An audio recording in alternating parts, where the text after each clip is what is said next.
Hi, I'm Andy, and welcome back to Target Transfers Podcast, the number one heat printing podcast in the world.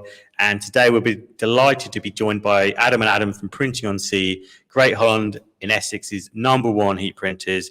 And they're going to tell us a little bit how they got started, their journey, what they've been up to. So thank you very much for joining me today. I appreciate you coming along. Thank you for inviting us. No, we're very pleased to have you on. It's always good to see people, especially in the local area to us, getting stuck in, really trying to make the best of everything that's going on. So really looking forward to hearing a bit more about your journey. But before we get started, because you're a bit of a double act for Printing on Sea, I'd love to know how you actually met in the first place and how you got started and why you wanted to start a business together. Yeah, originally I started the business in my garage, but I met Adam when I first moved to Frinton. We were playing for the same football team, and we sort of, hit it off as we weren't really friends as such, just like football teammates as it were, and just throughout the years, we'd probably known each other about 5 years by the time he came on board with Printing on Sea. So we had like a kind of really bizarre way of it all coming about. I was talking to one of my friends, Dan, that we play football with, and I've been talking about wanting to employ someone, and I kept saying, I know Adam's got a really good work ethic. I'd love to get him on board, but he doesn't drive, and where we are is in the middle of nowhere. Like, you have to drive to get to our office. And Dan was like, did you not know Adam passed his driving test yesterday? And I was like, no way. So straight on the phone. Yeah, I got that call. That day I remember I was at work, so I was in the catering trade, and I didn't really enjoy my job at the time. And for the years I've known you, I always said to you, I'd love to come work with you. I'd never experienced obviously your line of work, but I found it interesting. And the jobs that I worked, I got business for you. But there was also that conversation of I couldn't quite afford you, so we'll see what the future holds. And then got that message through straight away, and I thought, right, well, that's my opportunity. So handed in my notice, and then came aboard straight away. There's a lot of similarities in a way as well, because everything that we do heat printing wise is recipe based. So coming from a catering industry is actually, even though on paper you might be actually that's quite different, but really there's a process involved, and you've got to be organized, and you've got to follow the recipes, and then everything will come together at the end of that way. That's right. Well, I was more obviously like front of house, so like waitering sort of, but the whole like establishment of that. But I think we complement each other quite well. Obviously, you're more of a wealth of knowledge of being in that. Obviously, you've done the job before. Yeah. And for me, obviously, having experience of being much more like one-to-one with customers, or hosting people and really finding out what their needs are, translates so well into printing and embroidery as well. Sort of like, right, what do you actually want, rather than sort of saying, trying to work out and going back and forth. It's like more cutting to the chase of, right, this is obviously trying to figure out what you want and then going from there. Yeah, it is important, because there's lots of people, I'm sure, when they come to us to look at machines or vinyl transfers, they think they know what they want, but they don't really know what the why. Yeah. So actually being able to, sometimes it's almost, you might almost speak to customers, actually don't do that, but then they'll keep coming back to you because they respect the honesty and the actual time you take to understand the problem is what can set you apart from one of your competitors. Yeah, 100%. We get it so often as well, where we recommend something and they're like, no, we want it like this, we want it like this. And we'd be like, look, we would recommend you have it that way. And eventually they will have it that way after maybe getting it wrong the first couple of times. You'd think it's like we know what we're doing sometimes. Yeah. But it's that thing of like, again, like, I guess you go to some places and you see things are quite closed off, and it's not that environment where you can have a conversation. But we said from day one, we want to have things so open and honest with people, because at the end of the day, you're investing into, it's their creation, it's their business, it's their child. And, if anything, as we can support and deliver that to them, when we get it right and they're happy, they're over the moon. And that's really what pushes your business, is because they're so happy, they'll go and tell everyone about it because they want to show off what they've got. It's like when you've got, like brand new child, like, oh, look at what, my new baby. I want to put in a disclaimer though, there, like he said, child, we don't heat press children. No, of course not. No, wouldn't dare do that. That's an advanced, clean that up first. That's an advanced technique. Yeah. You kind of really have, once you get to about the 10-year mark, then you kind of start to figure that one out. Yeah. Definitely. So why did you start a printing business in the first instance? What was the spark there? So, I mean, I'm 40 years old, so a long, long time ago, I worked for a company called the Foster Group in Bishop Stortford. Oh yeah. They do print and embroidery, and I worked there for about a year doing and my main job was print. So I always liked the idea of being able to personalize a t-shirt with whatever I wanted, or clothing, hoodies, things like that. When I moved to Frinton, we had a little money left over from our house sale, and I thought, why not just invest it in just a heat press and a cutter, and just do vinyl only, like single color, and just go from there. And literally just exploded, because I didn't realize that there's hardly any people in our area that do it. So everyone was having to go quite far out to places like Colchester, Braintree, and they're like a good half hour, 40-minute drive. People wanted someone local that they could drive to, pick stuff up and order and things like that. So we hit upon a niche accidentally, really. And it was never meant to be a business. It was meant to just be a part-time, like bringing in a little extra money. Yeah. It was never meant to take over my life and become like my actual job, so to speak. It's interesting because it's becoming a bit of a recurring theme on this podcast and everything we do. But actually, I don't think you can really quite understand until you've started a business, especially with heat printing or garment decorating in general. But localization is so massive. Actually, people really do want to buy locally. Yeah. They want to be able to, like the service you offer, where you actually take the time to meet with them, understand them, and then that way your business will grow locally, and it will start to spread, and you'll start to see that heat map just growing and growing and growing because of word of mouth and the fact that people want to come to you to actually make their garments for them, because I think there's a kind of an implication of trust. If they know that if something goes wrong, they can just drive around the corner and speak to you. They're much happier that way. They have a lot more the trust in the process. Yeah, it's that rapport as well. And and the same thing. It's an interesting one. If you had like a crystal ball and compared to if COVID wasn't a thing, whether that would affect the people shopping locally, because I think there was such an emphasis on, we saw it obviously with our business just massively grew in the lockdowns. Fortunately enough, we were able to work. We were closed for the first 7 weeks of the first lockdown because obviously our suppliers are closed. But we reopened pretty much as soon as we could. And it sort of went strength for strength. Obviously, we were very nervous for the first couple of months because obviously no one really knew what was going on. Yeah. But yeah, it just kept going and growing from there. And I guess a combination of people ordering more stuff because they need more stuff to obviously, if they don't obviously put their regular 2 polos a week, they would obviously wash them at the end of the week. Obviously, with COVID, you'd have to have a fresh one every day. Yeah. So that combination of that, and people wanting to invest more money more locally, because I guess that's what a lot of people were doing. Because again, if you're getting stuff shipped from overseas, obviously that wasn't happening at all, was it? So we found as well, like a lot of the local businesses are builders, plumbers. They're not the most technically minded people. So when they go onto somewhere and they find like a Workwear Express where you can go on and order it and you have to upload logos, when they're getting their stuff back, it's not what they wanted because they haven't been able to be technically clear enough with the design to get what they wanted. So then they will come to us afterwards and they can actually come into our office, and then we can do them the mock-up there and then show them how it's going to look.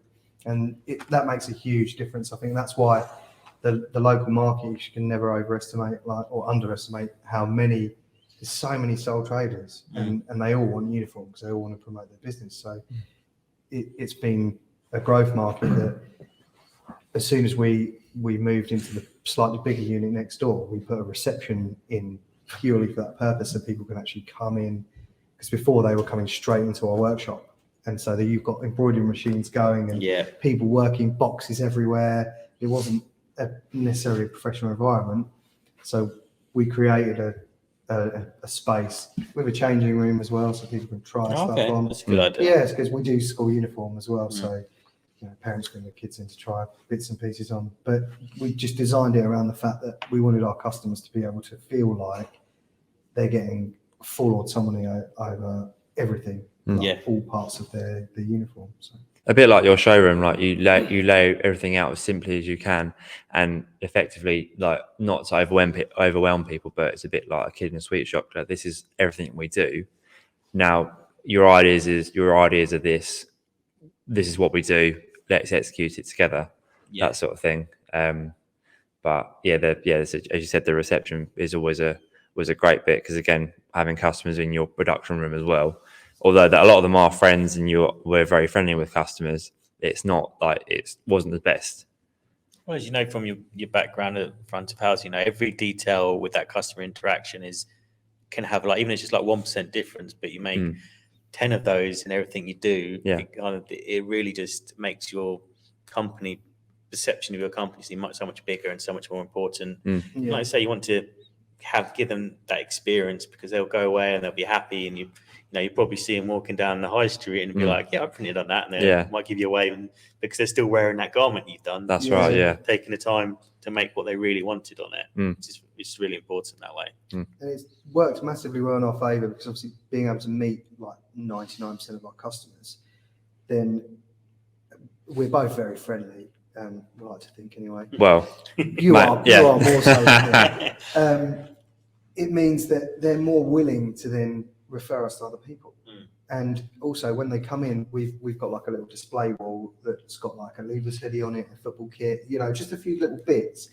And so many people are like, I didn't realise that you did that. You're like, you'd have thought, put two and two together, we're a decoration company. We can print whatever you want on a t-shirt or, So, but some people think, oh, I get my uniform from there and that's all they do. But it gives them, opens up their minds to a little bit of other possibilities. We have like mugs, and the 3D caps were really popular when we put a 3D cap in our reception. So many customers are like, I want one of those.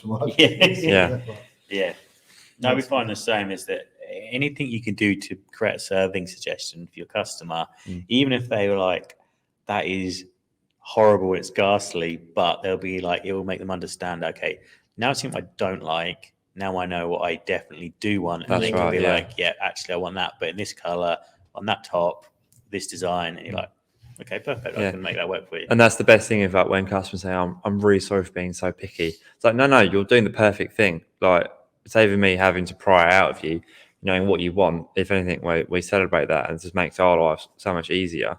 Yeah.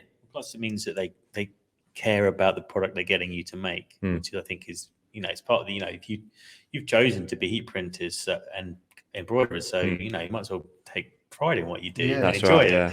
Because, it's nice to be, there's obviously the ups and downs of being self-employed and having your own business, but the upside of it is that you can have those experiences with customers and send them home happy, which could be extremely rewarding. Yeah. It's their little faces when they see their products for the first time, like, because even when you send them a mock-up and they get excited by how it looks on a screen, but then when they actually see it in the flesh, like that, I always get like a nice little feeling of like, oh, it's really, really nice. And it's something that you get in very few jobs, I guess, because like, even if you're a chef and you're preparing food, not every single person that eats your food is going to come through and say, your food's brilliant, thank you. Yeah. Whereas we get to see the customers when they collect, they always want to look at their stuff, particularly if it's the first time, and they're like, oh, look at my logo. Yeah.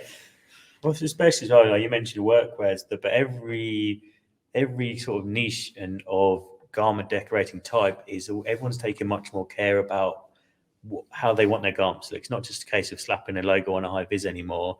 It's actually like, no, they want to buy high vis, but they want it to have like a nicer cut to it, and they want it to have this color to be right, and so when they actually look quite smart on the building side. That's right, yeah. So which equipment did you get started? Obviously, you've got quite a bit of stuff now, but how did you get going in the first place? So first port of call was Target Transfers, of course. So I came here before it was this posh. Came here 8.5 years ago. Only because obviously it'd been 10 years since I'd worked in the industry. And I just remembered the name Target Transfers as one of the people we used to buy vinyl from. So I looked you guys up and thought, it's very Braintree. I popped in, and we bought Graphtec Expert 24 cutter, and we bought the Styles clamp heat press. And that's how we started, literally with a cutter and a heat press and about 5 or 6 different coloured vinyls, and went from there really. Nice experience obviously coming here and being able to actually come in and get an expert's opinion, because I had no idea what I wanted to buy or Like, you know, the cutter I was using was about 30 years old by that point. So we needed a little bit of advice, but I'm pretty good with a computer, always have been. So I downloaded CorelDRAW and I managed to like use the 30-day free trial before I decided, right, I need to buy this software because it's so good. Yeah. And that's kind of where it all began, just in a converted garage in my house on my own, just doing it like evenings and weekends, just t-shirts for like friends and stuff. And as soon as it got out onto Facebook, people started sharing, and Facebook's such a great tool for businesses, I find, for our type of business anyway, because so many people will write on there, I'm looking for somebody who can provide me a uniform. And nowadays, when we get it locally, there's normally 30 comments, and half of them will be, you've got to go printing C, you've got to go printing C, which is amazing for us because obviously it means our customers are happy enough that they actually want to type and tell other people, even people they don't know, to come and see us. And it just all started like that. Literally just a couple of our customers started sharing, oh, thanks to Printing on C for our new uniform. And before we know it, the page like reach started growing, and it's just gone from there, really. Well, it's the best. First of all, and most important, it's free. So might as well take advantage of that if you can. But the best thing, it works both ways. You think about it, is like your e-portfolio. So there's many things I upload to Instagram and then share to Facebook, but again, works the same way. You upload pictures of stuff that you do, but inadvertently you're sharing your customer's business. So they like it, then share it. And then it's just like that dropping a stone in the water, the pool and the ripple just goes and goes and goes, because, you know, sharing likes, that's how the algorithm works. But obviously showing off what we can do, but then advertising businesses, it's a win-win for social media. Yeah, absolutely. And it also shows that just going back to the customer service experience that they're getting from both of you, is that by putting that in at the beginning, then when it comes to the actual finished product, it's like your relationship with your customers is continually, always infinitely, because then they're happy for you to be sharing what they're doing because they're proud of it, but it's because of the goodwill you've generated by doing the job properly in the first place. It gets you to that point. It's funny as well, because now we've got like 1,200 likes on our page. So we get customers come to us and say, when you've done our uniform, do you mind doing a post for us on our page? Because we've always done it in a way that we almost make it like an advert for them, rather than going, look how great we are, we did this uniform. We always go, check out so-and-so's new uniform. They're going to look so smart on the building site now. You know, make it about them. But inadvertently, it's obviously still advertising our business. And our clients actually ask us, but they use the words like, can we have an advert on your social media? It's like, it's not an advert. We just literally we don't cherry pick anyone. You might come and have one t-shirt printed, and if it just so happens that we need a post that day and it's something different, we'll post it. Like there's no like algorithm to it. We have some customers who say, don't post us often enough. Like ones that self discretion. You're like, right, I understand. They want an advert like every month, or like a post every month, because they use this every month. But like, you know, we've got to let everyone have a go on the platform, kind of thing. But it's interesting to hear back from our customers as well that they're getting business just off the back of us advertising their uniform. And I always say, we're like a Yellow Pages. When you come into our office, we've got a big like cork board on the side, and we have a business card of like a lot of our customers. And the amount of people have gone, oh, actually, I need a plumber. I'm going to just take a note of that number. And, you know, we are literally like a little director of inquiries. People just come in and go, right, I need a plumber, a carpenter, and a tiler. We've got 5 of each of those. You pick one, you know. And it expands your reach as well, because again, I think something we found in lockdowns that we had, obviously, when we before like lockdown, it was about, let's say, about 90%, 95% based locally. And obviously there's so much more customers that you can reach by having social media, and a combination of that again and lockdown, we just found that we're having orders from all over the place. You know, up in Scotland, Wales, and albeit they're not regular, but they were still, still getting business out there just by having social media. And you know, I mainly do most of it, but I'm no expert. It's not that hard to lay it out somewhat nice and take a picture and do it as such. But that, and also I think keeping as yourselves do on socials, keeping it regular, keeping it active, at least then have like an engagement each day. So how we do it is like sort of Monday, Wednesday, Friday is a post, and then Tuesday, Thursday is a story. So at least then it's not like a post every single day, or if it's a story every single day. But there's no set rules about it. But it's try and stick to a schedule. It's not like we've got fans thinking, "Oh, I can't wait! I can't wait till 4:30 to see Pretty on C's post." Honestly, we do have some loyal fans. Your mum does like everything we do, but I like everything we do as well. Mary Misson at this point. Mary Misson as well. She does deserve a shout out. One of Adam's best friends, Nams, and she's the first to like Yeah. every single post. I don't know how she does it. Yeah, she's a Facebook warrior, and I think she's got one of those things. They had that thing where you get like a little medal for if you like that page so much. Yeah, she definitely got a medal. Yeah. So, but yeah, again, it's just it's so simple, and I think we didn't really delve into like there's so much with the ads and stuff that you could really. We have a customer who like sells caravans, and he's done so many courses on marketing online, and although that's really good, and you can tap into that if you really know what you're doing, but we found that it doesn't really work for us, and that's okay.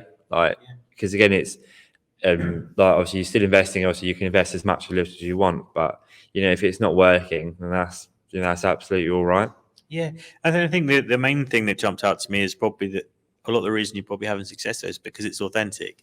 It's the relationship you've got with your customer. You're excited to share their stuff, but you're doing it firstly because you're excited about what you're doing. Yeah. And that's why other people will then come to you because they can see that you're doing it for the right reasons. You're doing it because and the customer's happy because you've built a relationship that, well, I want to work with a company that's going to treat me the same way they treated that company.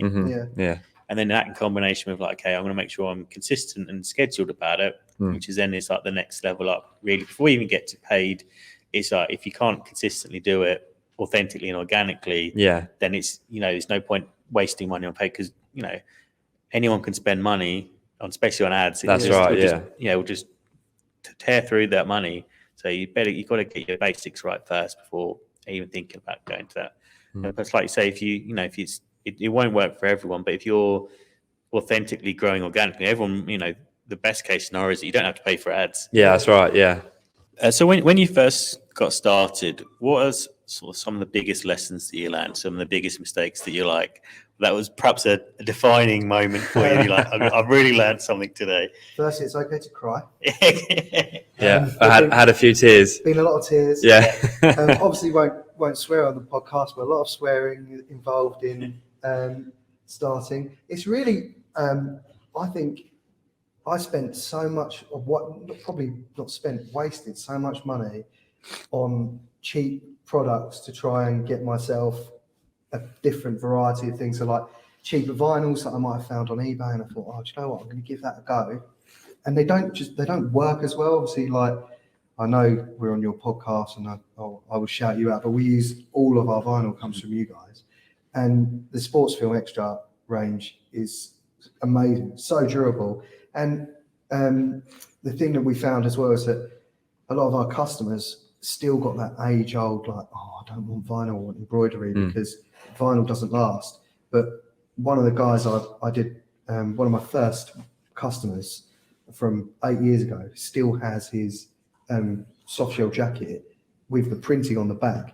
The soft shell was black, it's now kind of a brown colour, but the printing's still white. Yeah. And it has cracked a little bit, but he's had it for 8 years. Yeah. So it just goes to show like that sort of thing. But with regard to lessons, so much trial and error. I couldn't pinpoint any. I think if anyone's starting out, I would definitely recommend software is key. Like I invested in CorelDRAW. I know you can use Adobe Illustrator as well, but I would definitely try not to scrimp on doing things a different way. Get yourself a graphic design software. I taught myself through YouTube how to do everything, and obviously made a lot of mistakes along the way. And having good equipment, things as well. Like for so long, I didn't realise my cutter wasn't working properly. Change the blade. I rang you guys, and I was like, I don't know what's going on. This cutter's just like all my little letters are all jaggedy, and I don't understand it. And I can't remember who I spoke to, but they're like, "When did you last change the blade?" And I was like, I've had it 2 years. I've never changed the blade. Didn't think of changing the blade. Okay. Can you change the blade? Yeah, that's the one area you're going wrong, Adam. Yeah. Change the blade, and you'll see instant results. So obviously, Yeah. things like that. But so many little things, and every day is a learning curve. If I could teach myself the lessons I've learned now back to the Adam that started the business, A, I'd be a lot richer because I wouldn't have wasted so much money. And B, I'd be able to have got a lot more work done a lot quicker because you learn different techniques as you go along. Like I never even thought to like layer vinyl and stuff like that, or cut vinyl templates for layering. I just used to do it all by hand, and it took so long. And so those little things is making sure that when you've done something and you think that's really worked and that saved me time and money, make a note of it somewhere so you know how not to do or to do it like that next time. Yeah, you're pretty good at the self-learning sort of thing. I think where I'm someone, maybe it might be a generational thing, but I more so ask questions to learn from other people. Whereas obviously if you've got a problem, always you're like, right, I'm going to self-learn and then I'm going to educate myself then. And ultimately, obviously, both ways result in learning and obviously you better yourself moving forward. But I guess the people that are on their own, it's that willingness to be either to ask questions or to self-learn, both of those. Because sometimes I think when we have problems and, whilst I'm working on the embroidery side of things, I see you over there, you're trying to work on a problem. I say, well, okay, give someone a call because then you can cut to that straight away. Yeah. Or so, but other times it's like, right, well, it might take half an hour of my day to call someone. Right, let me look online for 10 minutes and see if I can find a solution. YouTube is your friend. Yeah. You guys are great as well because obviously on your channel there's so many tutorials on how to use machines, and let's face it, in the garment industry most machines are very similar and work a similar way. So even if it isn't your version, so if you're using a different cutter to me, I know that the settings might be different, but actually the basics of what you're Principles teaching are the same, principles are the same. And the amount of YouTube videos, I spent hours and hours. Like I remember at night, like falling asleep watching YouTube videos on how to do certain things. So like definitely recommend people if you're looking to start out or have started and you've got issues, just remember, I think pretty much there's a YouTube video covering absolutely anything and everything nowadays. So you've got to remember that any problem, even no matter how specific, someone has had it and figured out a way and then posted a video. So yeah, 100%. I mean, till this day, I mean, I don't know if it's just all you that's watching it every week, but the cutting machine you've got, which is you can't even buy anymore. Yeah. It's every month is still one of our most viewed videos. Yeah. People just constantly wanting to learn, but I think trying to break stuff is the most important, especially with vinyl. Yeah. Is find that limits. It's always say when people come in here and say, "Oh, this isn't working." It's like, okay, how many times did you try it? Like twice. Like, well, that might be the problem, but I always say, like, especially if you're doing like print on demand or custom, don't offer them the world. Just say, okay, maybe offer them 10, 20 fonts. yeah. But then, okay, if those are product you're going to offer, put that through the cutter and create alphabet sheets, and they go from like big font all the way down to the smallest. And you'll find when you start to cut and weed it, like when you weed it and it doesn't stay on there, like, okay, well, I know where the limit is now, and I won't let anyone have 5-point font on their designs. That's right. Yeah. Yeah, we've got like, so for like backs of jackets and things like that, where you've got information and then phone numbers and things like that. We always say as well, make sure you use a clear font. Some people always want fancy or recommend fancy, and I used to do that in the beginning, and that's a mistake I made of going, oh yeah, you should use this font, it's really fancy. But actually keeping it clean, smart, and like concise means it's readable from a distance and it doesn't confuse the eye. Because if you've got fancy swirly fonts and stuff, people are like, ooh. And a lot of people sometimes have an italic type font on the front of their logo, and it's part of their logo, so they want to use that on the back.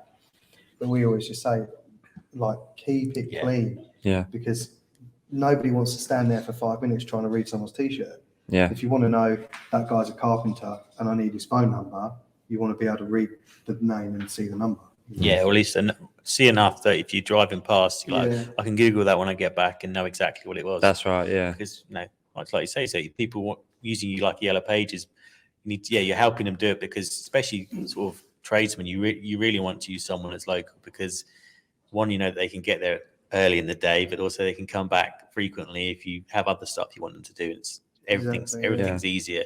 The ripple effect there. And less is more. I Oh, always find like we've got customers with like essays of like 20 bullet points on the back, and I'm like, who do you think is going to be looking at your T-shirt for that long that they go, oh look, they do this. I need that. Yeah. Most of the time, it's literally we just go website because your name is normally like your website. Our website is printingonc.co.uk, so we just do printingonc.co.uk, garment print and embroidery specialist. Yeah, that's it. Like you don't need any more information than that. But some people think you need more because they want it. They want to fill it out or make it look better. And sometimes we have socials and stuff, but most of the time with any business, our socials are exactly the same as our website. So everything's at Printing on Sea. So yeah, it's fairly straightforward. You can find us, and if you Google Printing on Sea, it will come up with like everything anyway. So. yeah, exactly. So, a question I really wanted to ask, and you don't obviously, as a lot of your businesses are local, you don't have to name names, but what is the weirdest or strangest request or project you've had to work on so far? Well, I'll go. Okay. My favourite one, and this is, we'll shout out Elliot. We won't won't say his surname. No. But he came to us for, was it a tea towel? Yeah, it was a tea towel. And he wanted a pair of testicles embroidered in gold. Yeah, golden balls. On a tea towel. Yeah. With the word golden balls above it. Yeah. So that was probably one of my favourites because we didn't know him very well at the time when he came in. Yeah. And he was trying to explain what he wanted, but he was like, It was like golden I want balls. some balls. Yeah. And I wanted to say golden balls. And we were like, okay, right. So what do you mean? And he ended up drawing it on a piece of paper. Like, Yeah, because it was near around Christmas time. We thought like Christmas balls, as in like We were right. So we did it like, you know, classic like Microsoft Paint with like the mouse, yeah. and we were like right, so it's not you want. No, I want golden balls. So he's like, right, there's one. So you want to there's do a two. tea towel? Yeah. So that's what we were thinking, like literal 2 circles. And he was like, no, that's not what I want. And it was quite a funny, awkward, because he was being quite awkward because he obviously didn't want to say no, you know, it's balls. Yeah. So that was funny. We've had loads though, haven't we? Yeah, like obviously stag and hen do's are the classics. Yeah. Get some horrendous photos. You go on there. I think even before I came and worked with you, one of my best friends, he organised to have a shirt printed all like my different pictures of my face on it. Yeah, So November 18th. yeah, I think it's my 18th. Yeah. Yeah. And then again, yeah, things like that. And again, yeah, the stag and hen do's, some horrific photos. I think stuff's on like my mugs as well. We've done as Yeah. well. Really strange designs, strange things that people want, but then it like, and one-offs. So people think as well that if they want a one-off, a business won't do it necessarily. But we're always like, no, like if you want a one-off design, just come and ask us. But yeah, some of them are particularly funny. His T-shirt was for the best thing was they were having a who's got the worst T-shirt competition for his birthday. Like, his idea. So his mate turns up with a T-shirt covered in his face. Yeah, he won that. To be fair, Clear winner, yeah. but pushing the boundaries is not some more weird, but expanding. I guess we did a TV case for one of our moving clients, and it was it 100-inch? There was a obviously a huge TV like travel case, and that was obviously on our was it an A2 our plate. The heat plate is what's that 40 by 50, isn't it? Yeah. So and this thing was like 2.5 meters wide. Yeah. And he obviously wanted the letters like giant, so I literally had to heat press one letter at a time onto the thing. You know, and we didn't charge him loads, but had to charge him a little bit extra than we normally would. But he was like, yeah, these are like £300 each. And you're like, yeah, great. Can't wait to print that. I've never done this before. Yeah. Can't test print it. Yeah. And it was not a traditional material because it's like reinforced, because obviously it's to protect the TV while it's being moved. So we were like, oh God, how is this even going to work? And you just have to pray that you're going to get the result that you want. And thankfully, it worked out perfectly. But we did like a gazebo as well. Yeah, the same sort of thing. Like definitely was a 2-man job, just trying to like feed it onto the the heat press, and then like, right, okay, swing to me, no, swing to you, like just try and line up and like Chuckle looking under the heat I'll press. pull- Right, is it I'll on? pull the pin, you pull the handle Yeah. down, we're all good. Like, Yeah, that's just when you need one of the Hoptronics ones that does the self-pressing. yeah, Press a little thing on the floor, don't you? We were having to stand so far away from the heat press and Yeah. trying to work out who's got the longest reach that they can help with the gazebo. yeah. But we do get other talk on strange things, like again, like having social media, like anyone can contact you at any hours of the day, which is always fantastic. Get messaging at like 1 a.m. in the morning saying, "Oh, can you do this for me?" Well, I'm not going to reply right now. Maybe when I wake up in the office, I'll reply then. Elliot, can you just wait till office hours? Yeah, come on now. But yeah, like even like embroidering like underwear and stuff like that. That was a bit odd, but Oh yeah, I've also we did a set of Christmas underwear for somebody where she wanted her face plastered all over his boxers, so we had to do that as well. So just Yeah, do you get the privilege of seeing some of these people in the streets afterwards now? Where you're like, oh, I've printed a really weird photo of you the other day. not quite. I think obviously more so when I think I've been the only person that you've obviously printed my face over a white shirt. I can't say I've worn it since then, but yeah, no, we haven't seen any of the embarrassing stuff we've done out there. I think that's worn once and put away somewhere on Not the gonna lock make and the key. grid, that one then. No, No. definitely not. We're not. Yeah, we're not quite. We won't post those ones. No. definitely need to get a pair of football boots on the grid. I was thinking about Oh, we have posted them on the that. social media. No, on the grid in the reception. Oh, yes, that's very true. So yeah, I guess you have to be a bit selective, not including those ones on the Yeah. Hall of Fame. Yeah, that's right. Yeah, Yeah, it doesn't go on social media. These ones just fly under the radar. yeah, So that was an interesting thing you just mentioned, because obviously it's one of the things we discussed before we started recording was football boots, and obviously football is I imagine it's quite a big passion sort of section for you guys. yeah. Because I did notice on your Instagram as well, there wasn't there like a match the other day when everything was the kit was sponsored by, the goal was scored by, everything was printing on sea Yeah. all the way through that one. So I wrote that post and it was all about me. Sorry. Third person as well. Yeah, we yeah. both played in that game because we sponsored the men's away team. It was my final season before I retired from football. Oh, okay. Yeah, went out gracefully. Yeah, and thankfully, like that was the first time we got to wear the away kit together in the same game. And thankfully, Adam scored the winning goal in that game as well. So Yeah, obviously, yeah, he got to be able to boast a little bit. did a little bit. Yeah, Yeah, That must have been quite nice, to have being able to put your logo on your football kit. It's Yeah. quite a nice feeling, I should think, wasn't it? very nice. I've always wanted to sponsor a team, and it just obviously made sense to sponsor like the team that we were both playing for. yeah,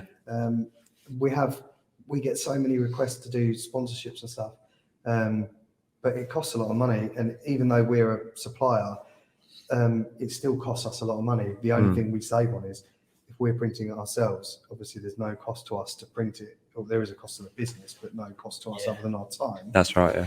Yeah, And so, but we have done deals with clubs with training wear and stuff where we'll print their items for free if they have our logo on the sleeve or whatever. Yeah.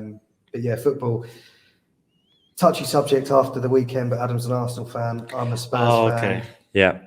3-1. I had 3-1. Yeah. Top of the table. But regardless of that, we get on very well, and we both love football. Yeah. So obviously, as soon as we got the new heat press and we found out that you could print footwear, we both right, let's print all our boots. Yeah. I'm coming out of retirement. Yeah, I've printed by, and I keep looking at it and thinking, yeah, might do with one more wear. Yeah. I think my knee could take it. yeah. No. But we always chat after a Saturday and say, always talk about the football and say, oh, come on, lads, get your kit bag on, get your boots on, let's go play. Yeah. But I mean, obviously that's how I met you. It was through football. Yeah. But you've been a football fan all your life, and obviously when the opportunity came up to sponsor the team, obviously it's like one of those little goals that you can tick off and say, like, I'm proud I did that. We've used the kit.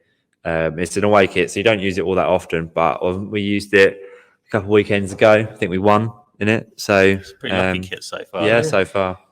Well, we did play this weekend and we lost 4-1. So, but I did score. So in the new personalised boots. So Oh, okay. we won't when we advertise and there isn't a disclaimer that they make you play better, but Yeah, maybe I definitely think they do though. but 100% of the time, Yeah. it definitely helps. yeah, I don't think we can sell it like that. But if you want to play better and you want to improve your performance, get your boots personalised with us. Yeah. It's printingonc.co.uk, wasn't it? that's correct. Yeah. Okay, so we're almost finished now. So I just wanted to leave it with, if you got any tips for anyone that's thinking about starting a business, what would be your sort of number one tips for them and number one advice for them before they get started? Well, firstly, obviously come to Target Transfers, where they have hundreds of, well, I don't know how many employees we've got, but it seems like hundreds of you, experts in all areas of printing. But yeah, make sure you research the products you're going to buy, testing, like it's cheap enough to get t-shirts, really cheap. I was going to charity shops in the end and buying t-shirts for like 20, 30p just to test print, because obviously rather than spending 2 or 3 quid on a brand new one, you may as well just, so things like that you might not think of that will actually save you money in the long run. Yeah, turn them inside out, use on both sides. Turn them inside out, and also different, like working with different materials, so you know what your limitations are. Like I've printed on fleece before, even against the customers. Like, so the customer was like, I want these printed. I was like, I'm not going to print on your fleece. It's not going to last. And it did. Yeah. But I couldn't believe it. It was a proper fluffy fleece as well, not just a.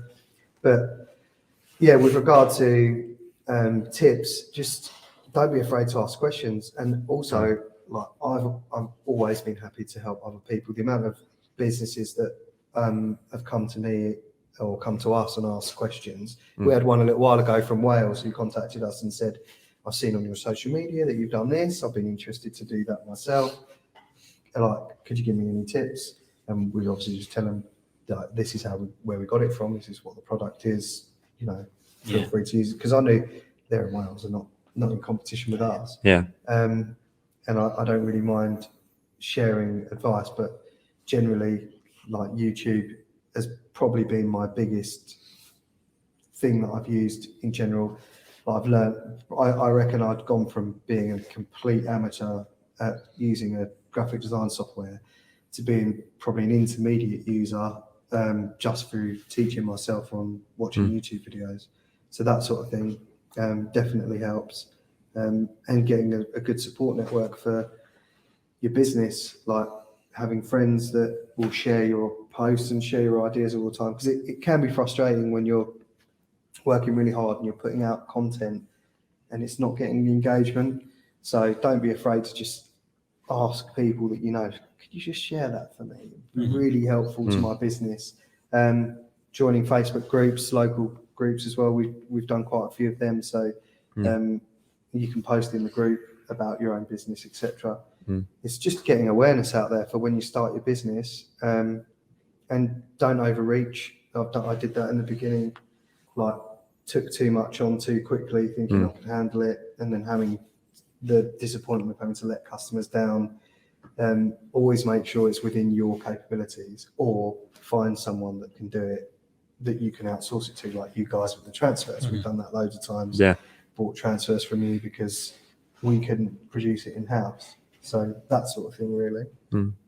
Well, the thing we were discussing before we came on and also during the pod was about obviously that investment and actually making the correct investment at the right time. Although, or investing into not always.